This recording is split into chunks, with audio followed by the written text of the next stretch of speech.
What a cool story. We met on Instagram, and that's where I meet a lot of the people that I have on the show and on my podcast.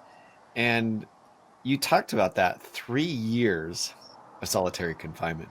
There's a lot of people that I would guess that go into solitary confinement that just waste away mentally, spiritually, physically. Whereas you took that time, and it sounds to me that you completely altered your life. What's the difference between, not everybody has to go to jail to have that conversion story, I guess, if you will. Talk to me a little bit about what kind of person it takes to completely transform their future while in solitary confinement. Yeah, I think that.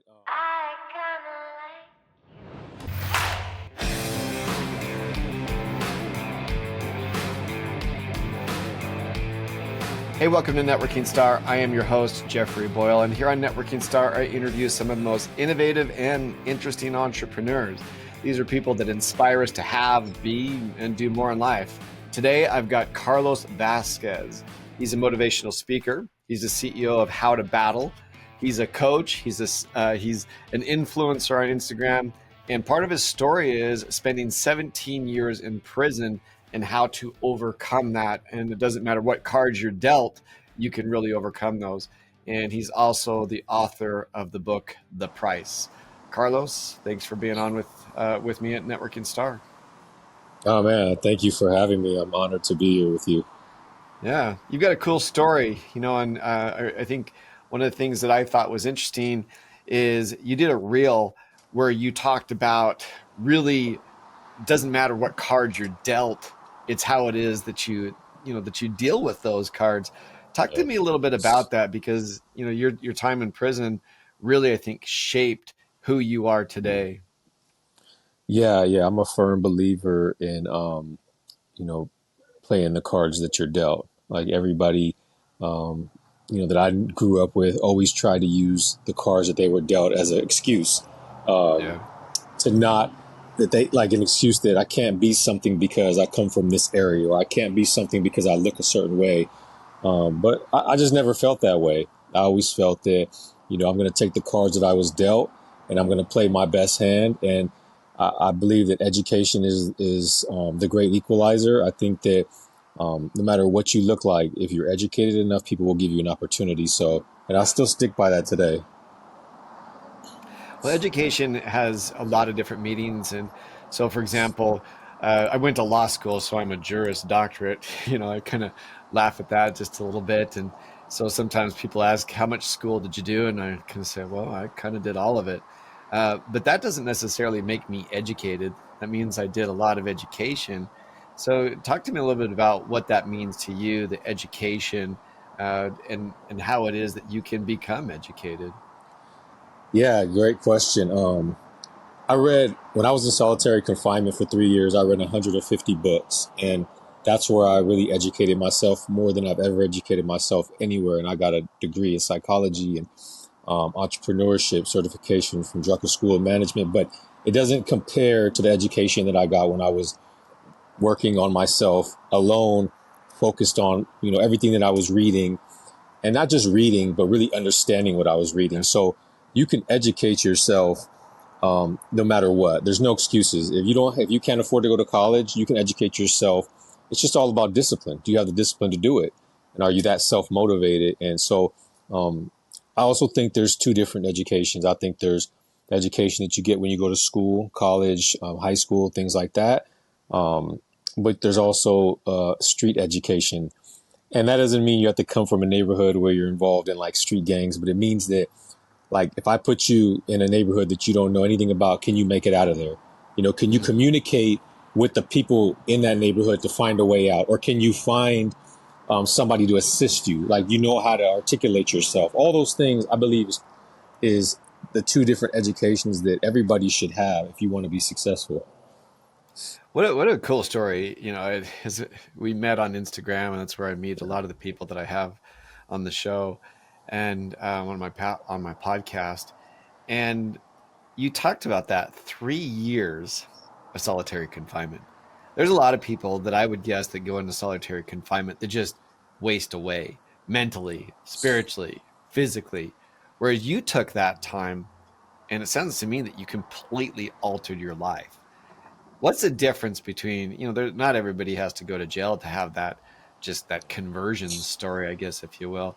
Talk to me a little bit about what kind of person it takes to completely transform their future while in solitary confinement.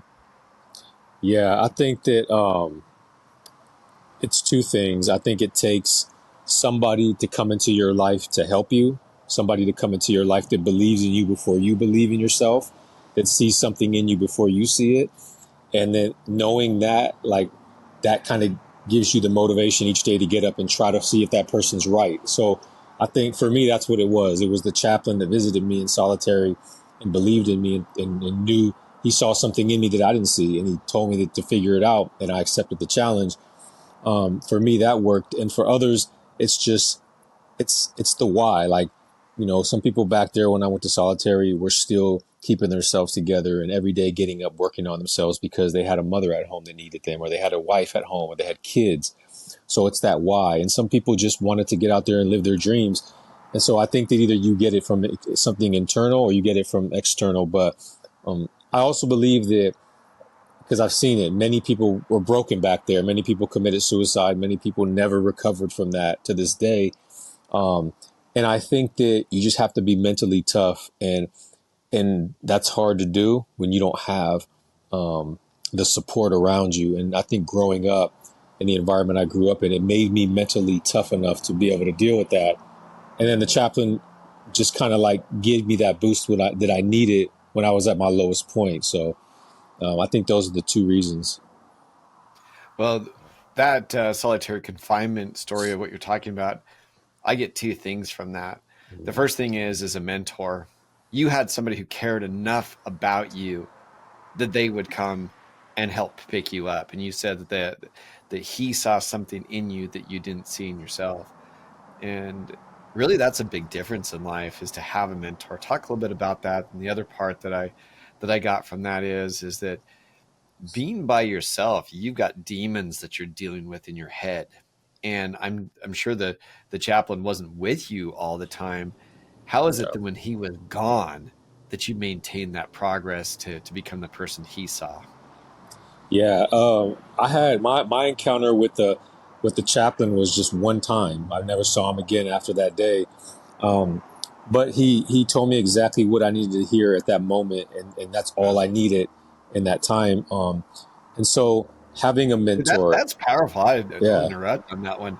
The way that you described it, man, the way I interpreted it from some of your stuff is that this was a regular visit. One visit from a yeah, guy who believed and breathed the life into you completely changed your life like that. That's crazy. it is. But when you're like in solitary and you haven't seen people in months, like another person besides the guard that walks by and Yeah. doesn't say anything to you, is emotionless and just kind of makes sure you're alive and you're alone, one person saying one thing could impact your whole life. And Wow. um, it's because, you're in a situation where you just want to know if you're still human, like if you're even still worth being alive. And at that point, I felt like I wasn't, because I was alone with those demons, like you mentioned. I was alone with those feelings of guilt and those thoughts of all the people that I hurt in my life. And then feeling like I wasn't doing no good on this earth. So what's the point of being here? So when one man and a stranger came into my life and told me that I had a purpose here and that he believed in me, I mean, that was all I needed. That was that spark. Yeah. And so, people out there, I highly encourage mentors and coaches. I have mentors and coaches to this day. I always will. I'm a mentor and coach to many. And I think that it just makes you a better person. They help you see things in yourself that you don't see. And so I think it's so valuable to have that. And then in regards to, being in solitary confinement and really like that mindset that I was in, when the chaplain came to me, it was like I just hit rock bottom. And I hit rock bottom and I was ready to end my life. And to have that person come into my life and say, like, okay, well, you have something bigger here. I mean, that's all I needed. And then I just took it from there and worked on it, and I figured it out. Man, 3 Yeah. years in solitary confinement. I mean, Yeah. I like at night to turn my head off. So typically about 10:30 when I'm about done for the day. I'll just watch. I actually love, people can make fun of me if they want. I love reality TV, and one of the reality TV shows I love is Alone, and that's people being put into this wilderness area, and these are guys that can deal with just about anything, bears and Yeah. animals, dangerous animals, but the most common reason they go home is they're alone. Hmm. And you're in there for 3 years. Basically, from what I know, what do I know? I worked for a judge, and we dealt with a lot of criminal things for a period. But to get into solitary, you have to have had some type of violence even within prison to go in there. How does a person that's put into solitary confinement get the ambition, besides just one visit from a guy, to completely turn his life around? Yeah. It was me really trying to just figure out how I got to that point in my life too. I grew up, I went to Catholic school. I got straight A's. I played baseball. My dream was to be a professional baseball player. I didn't grow up all the way up until the age of 13. I didn't grow up in a bad neighborhood. I ended up there because I ran away. But so when I sat in solitary confinement and I started to like take apart my life and really analyze it, all the decisions I made, all the way up to where I was at, when I really just thought about it, that kept me up at night. I wanted to figure out how that happened and then how to fix it. And so that's what drove me every day, even after the chaplain, left and he never came back. That's what drove me every day to get up in the morning and read and study and work on myself mentally, physically, spiritually, and eventually make it out of there with a completely different mindset and go back to general population. Can I ask a question? Yeah, Because this is something I just don't even know. yeah. Do they just set some kind of time and just say you're in there for 3 years? How is it that you're in there for that long? That is an Yeah. extraordinary amount of time to be by yourself like that. Yeah, and what's crazy is that when I went back there initially with 3 years to do. But when I went back there, I found there were guys back there that had been back there for 20 years, and it, Wow. yeah, and a lot of them went back there with just 1 year or 2 years or 3 years like me, and it's because it's a different legal system back there. Once you're back there, you have to go to in front of a committee every year and get cleared to go back Right. to general population, and they don't have to clear you if they feel that you're still a danger to the institution, and that could just be them feeling that you're still part of the gang. So Mm. essentially, when you go back there, there's no guarantee to get out. And so, even though I had 3 years, I felt like I was never going to get out. But it's still, I still was motivated to work on myself because I figured that, at the end of the day, if I die back there or if I die out of there, my mother could bury me a person who died his true self, the person that I was meant to be, which was that transformed me. And I was okay with that. And so that kept me going each day. Well, to read 150 books, and I'll kind of transition this. I I love to hear those stories of transformation. We've all got our flaws, we've all got our demons, we've all got the things that can hold us back, and it doesn't matter what neighborhood you grow up in. You look at the people, for example, some of the most successful, wealthy people in the world, all of a sudden are full of demons. And I really think it has to do with their lack of progress. When you stop progressing, when you stop having these goals, and when you stop doing things that make you get better, you stagnate, and you really start to break down. And I think that's where so many people get in trouble. Talk to me a little bit about how it is that you help the people that you coach, and your book, The Price, and how you get people to have, be, and do more with their life. Yeah, for sure. And I know a few millionaires and that are highly successful in the public eye, but they're failures behind closed doors. Like Yeah. they're alcoholics. They fight with their wives, and their kids are jacked up. And there's so many things that I didn't even knew was possible when you had that much money, because I grew up broke. So it opened my eyes to a lot. I realized that everybody goes through something, and a lot of the coaching I do, it always starts with identifying a why. Like, why are you doing it? Most people that start something and that are highly successful, there was a bigger reason why they started that. Because anything in life you do, as far as like in entrepreneurship, is challenging, and you're going to fail. You're going to fail, and you're going to go through ups and downs. So in the beginning stages, there was a why. There was something bigger there that kept you going through the adversity. And so I always start there, like to either re-identify what that is and get back focused on that why, or if you're just starting off or you're a young person trying to start off, figuring out what your why is.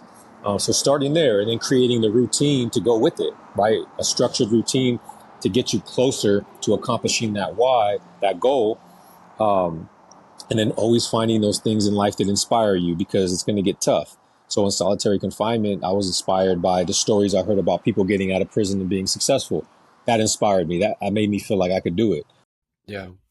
Well, it's kind of thing that as you're talking through that and the progress, one of the guys that I went to law school with was talking to me about his father, and I'm not going to give all the different details, but he talked about how his father just fought and clawed to be able to build his business, and he got to the point that he went from being a broke guy to having this empire.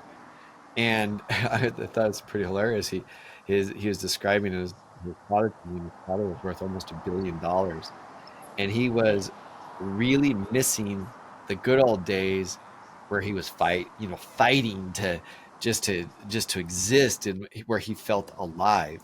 Whereas now he would go to the professional games, and he'd go to the basketball games and the baseball games, and he'd just say, "Now I'm just another rich guy.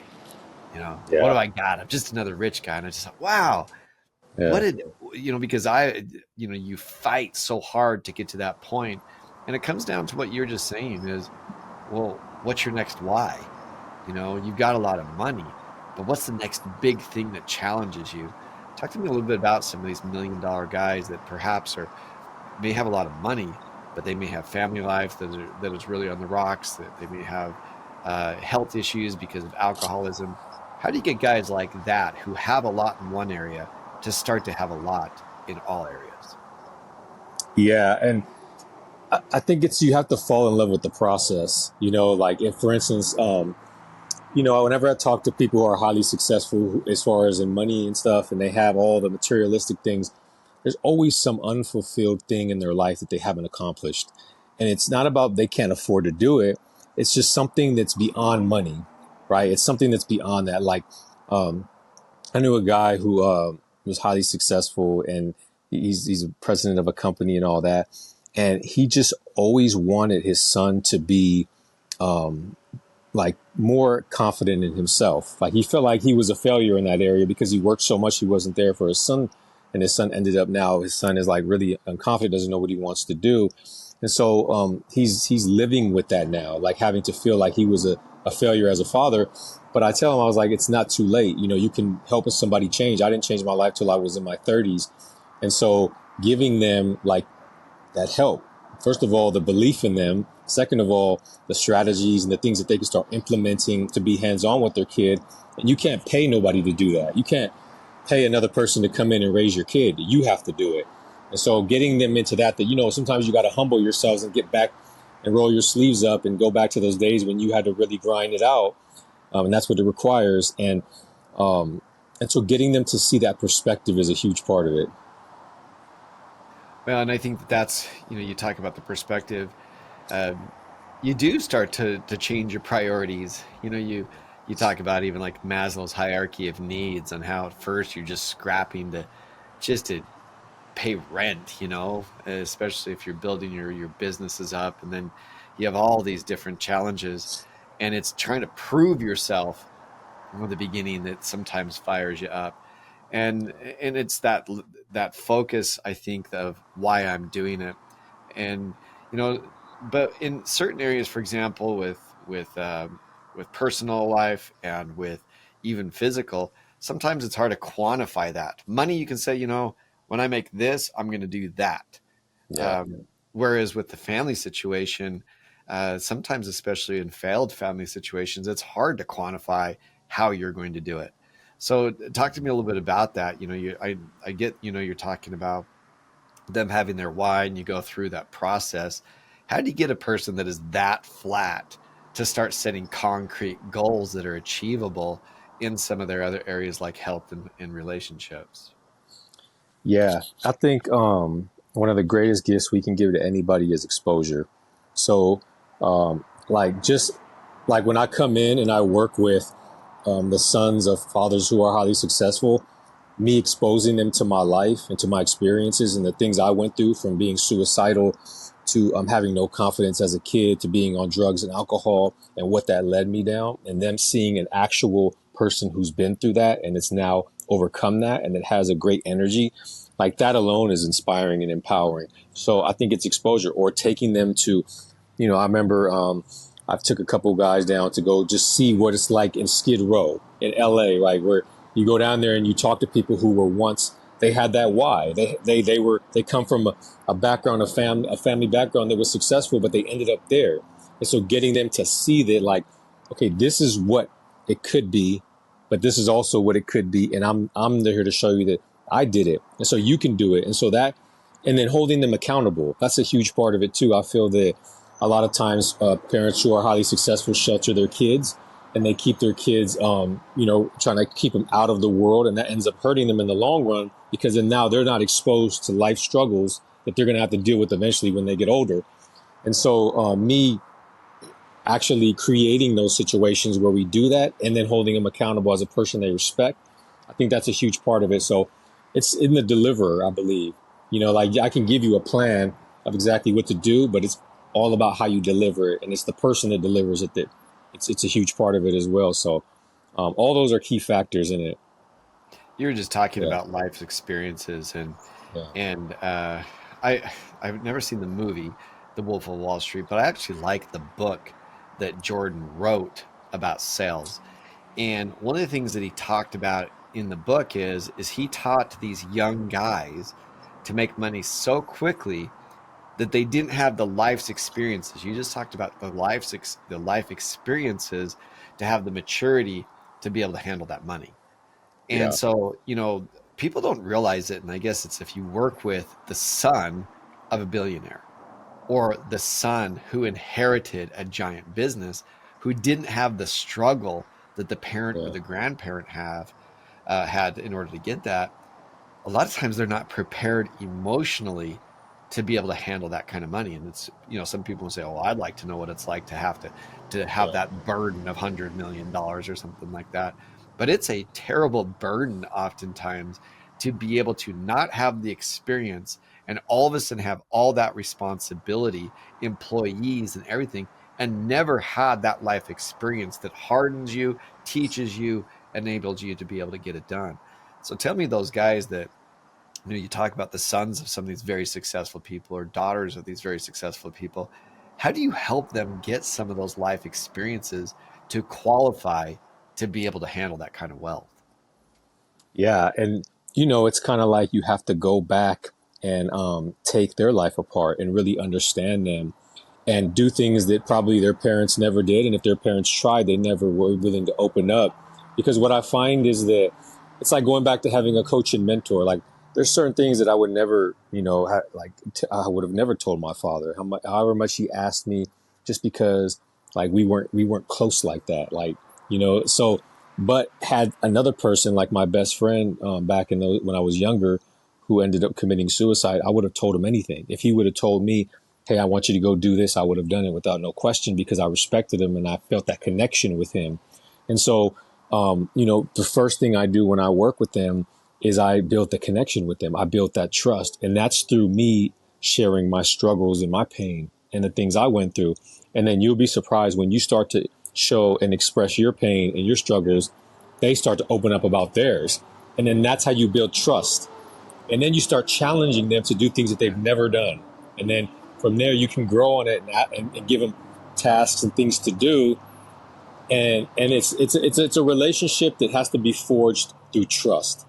And you do that by being honest, and, being honest. So, I would guess that it's a real wake up call. You look at it, and I've never had legal problems. I've never had anything, I got a speeding ticket. I think that's about the best I can do. Uh, a guy that's having life problems, a person that's having some of these, I think they're going to have a tough time sinking below the struggle that you did. What a remarkable thing. Some people may use that as an excuse. 17 years in prison, I can't get a job, or I can't do this. You've used it almost as a floor that people can't sink below. in order to inspire them. You sunk so low that you were able to really inspire some of these people. And I think you have such a unique perspective that so few people would be able to have, because you overcame it. And for that, I congratulate you. I would encourage people to take a look at your site. I've listened to some of the talks that you've given, and you really are a very open and straightforward guy. And I think that's probably what's endearing for you. Carlos, tell people where they can find you and how to get more information about you. Yeah, thank you. Well, you can find me at howtobattle.com, also on Instagram at howtobattle. And then there you'll find my link tree, and that links to all my other stuff that I do. I have a YouTube channel, and I do weekly vlogs, and I'm constantly engaging on there. So just you'll find me on there, and you can reach out to me, and I'm always willing to help people in any way that I can. And I always say, if I can't help them, I know somebody that can. I think as a man, I've identified my strengths and weaknesses enough to know, like, okay, I can't do it all. And I'm, and that's okay. And I feel that anybody who says they can is not being truthful. But the point is that as a collective of people trying to really help people in our society, we should try to do all we can to guide others. So if you need any help, you want any information, you can find me there. Well, I encourage people to do it. You're an inspirational guy. And Thank you. Man, you hit a floor that few people can hit. You overcame it. And that's cool. Thanks for being a part of Networkingstar. Thank you for having me.